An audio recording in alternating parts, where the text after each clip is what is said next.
Bombay golden diamonds ഹൃദയത്തോട് ചേർത്ത് വയ്ക്കാം.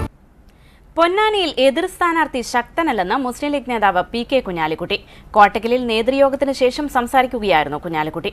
ദേശീയ സംസ്ഥാന ഭരണങ്ങൾക്കെതിരെയുള്ള തിരിച്ചടി ETയുടെ ഭൂരിപക്ഷം വർദ്ധിപ്പിക്കുമെന്നും അദ്ദേഹം പറഞ്ഞു. നല്ല പ്രാതിനിധ്യ സ്വഭാവത്തോടു കൂടിയാണ് നടന്ന മീറ്റിങ്ങുകളൊക്കെ. ലീഗിൻ്റെ ഒരു മീറ്റിംഗ് കഴിഞ്ഞു, അതുപോലെ തന്നെ UDFൻ്റെ മീറ്റിംഗ് ഇപ്പോൾ നടന്നുകൊണ്ടിരിക്കുന്നു.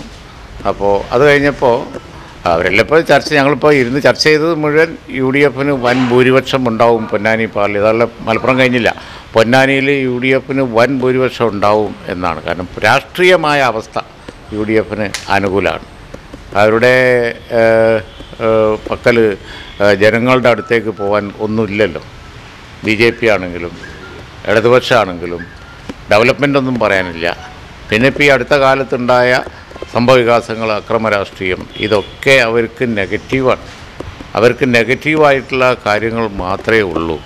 അപ്പോൾ അതുകൊണ്ട് തന്നെ പൊന്നാനിയിൽ ഇറങ്ങിയപ്പോൾ മനസ്സിലാവുന്നത്, ഞങ്ങൾ കഴിഞ്ഞ 2 പാർലമെൻറ്റ് തിരഞ്ഞെടുപ്പിലും പൊന്നാനിയിൽ ഫേസ് ചെയ്ത പ്രോബ്ലം, അന്ന് വലിയ LDFൻ്റെ വലിയ ലോഞ്ചിങ് ആയിരുന്നു പൊന്നാനിയിൽ. പൊന്നാനി പരീക്ഷണം എന്നൊക്കെ പറഞ്ഞു.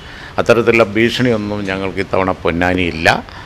ഞങ്ങൾക്ക് നല്ല മെജോറിറ്റി കിട്ടും എന്നാണ് ഇന്നത്തെ വിലയിരുത്തലിൽ ഞങ്ങൾക്ക് മനസ്സിലാവുന്നത്.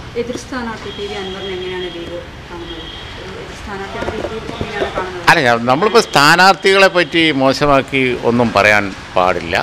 പക്ഷേ ഇവിടെ ET മുഹമ്മദ് ബഷീർ സാഹിബിന് ഒരു സ്ഥാനാർത്ഥി എന്നുള്ള നിലയിലൊരു ത്രട്ട് കൊണ്ടുവരാൻ ഈ തവണ അവർക്ക് കഴിഞ്ഞിട്ടില്ല.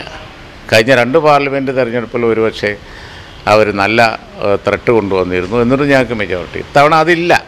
തവണ ഞങ്ങൾക്ക് അങ്ങനെ തോന്നുന്നില്ല. കാരണം വെച്ചാൽ അവരതൊരു ഗൗരവത്തിൽ എടുത്തിട്ടില്ല എന്നുള്ളതാണ് ഞങ്ങളുടെ അഭിപ്രായം. ബോംബെ ഗോൾഡൻ ഡയമണ്ട്സ് ഹൃദയത്തോട് ചേർത്ത് വയ്ക്കാം.